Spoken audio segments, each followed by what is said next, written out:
пас аз дастаи хатлони шаҳри бохтар яке аз тимҳои овозадори мамлакат бошгӯҳи Регар Тадази шаҳри Турсумзода низ лигаи олиро тарк кард. дар доираи бозиҳои даври охири чемпионати Тоҷикистон оид ба футбол миёни дастаҳои лигаи олӣ дар гурӯҳи Б дастаҳои Регар Тадази шаҳри Турсумзода ва Хуҷанди шаҳри Хуҷанд андари майдони рақобат гардиданд. бозии дастаҳо дар варзишгоҳи Талко Аренаи шаҳри Турсумзода доир гардида бо ҳисоби 1-1 ба анҷом расид. қисми аввали нерӯсанҷӣ агарчи тезу тун сурат гирифт, аммо бидуни гол пушти сар шуд. қисми дуюми рақобат низ бо ҳуҷумҳои тарафайн оғоз гардид. дар дақиқаи 54-уми вохӯрии сарвони дастаи Хуҷанд Ҷаҳонгир Эргашев аз иштибоҳи дағали дарвозабони дастаи Регар Тадаз Куае Готсон истифода намуда ҳисобро кушод ва дастаашро ба пеш баровард. пас аз голи дастаи Хуҷанд футболбозони дастаи Регар Тадаз зуд ба ҳамла мегузаштанд ва хати ҳимояи рақибро рахна мекарданд. дар дақиқаи 74-уми нерӯсанҷии бозигари дастаи Регар Тадаз Бахтиёр Қаландаров бо зарбаи қавии хеш тӯбро вориди дарвозаи Хуҷанд намуда таносубро барқарор кард ва ҷазобиятро ба бозӣ баргардонд.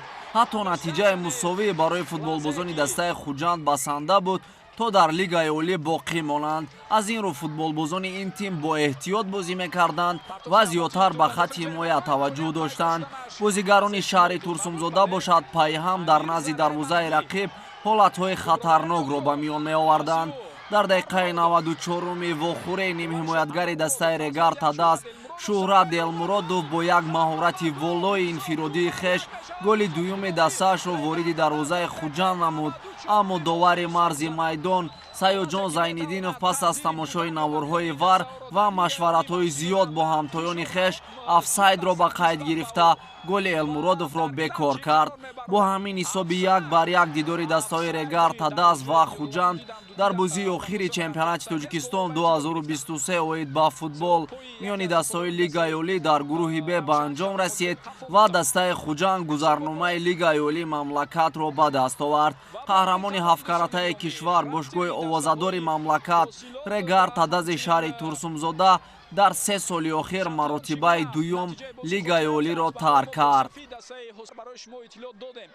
дар ин бозӣ мусовӣ ба фоидаи дастаи Регар нахоҳад буд. ин чизро мо қаблан ҳам гуфта будем. танҳо дар як сурат ин метавонад омаи рақобатҳо берун шуд ва ба қатори онҳо акнун ба эҳтимоли зиёд Регар. Прежде всего, да, нас устраивала только победа, невзирая на тот результат, который играли Хатлон Хасилот. Мы кровь из носу и готовились, и установка была играть на победу. Я думаю, игра получилась хорошей, но именно страдаем в конце реализации последний пас. К сожалению, проблема. Но, я думаю, было все преимущество и моменты, но опять же в таких играх такие грубые ошибки, как допустил наш вратарь, к сожалению. Я был уверен, если мы бы не пропустили, то в конце, хоть в добавленном, но один гол всегда в каждой игре мы забиваем. Ну, так получилось, что вылетаем в высшей лиге.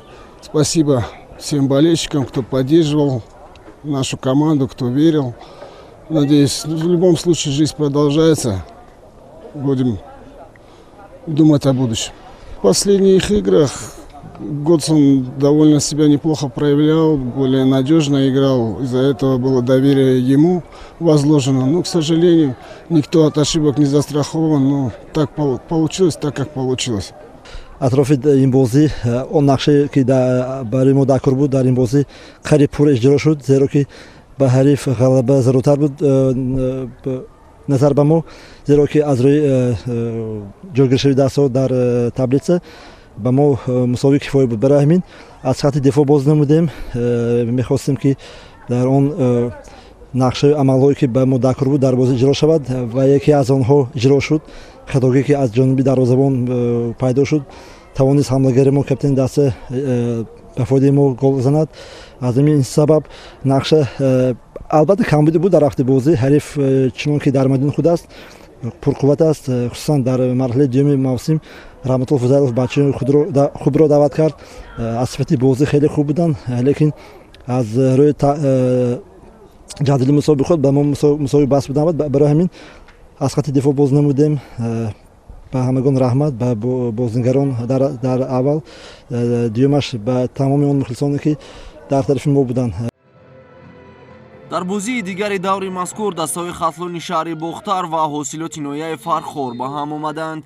вохӯри дастаҳо дар варзишгоҳи пахтакори шаҳри бохтар доир гардида бо ҳисоби 1-3 ба суди футболбозони ноҳияи фархор хотима ёфт.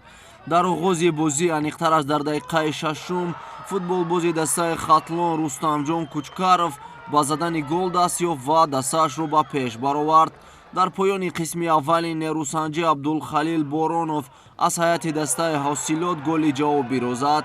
дар дақиқаи 61-уми қисми дуюми вохӯрӣ саид мухтор азимов бо голи задаи хеш дастаи ҳосилотро ба пеш баровард. бо гузораи 4 дақиқа муҳаммадалӣ азизбоев ба бозӣ нуқта гузошт. бо ҳамин тартиб дастаи ҳосилоти ноҳияи фархор дар як бозии бисёр мушкил пирӯзӣ ба даст овард ва имкони иштирок дар мавсими ояндаи лигаи олиро ба худ таъмин кард.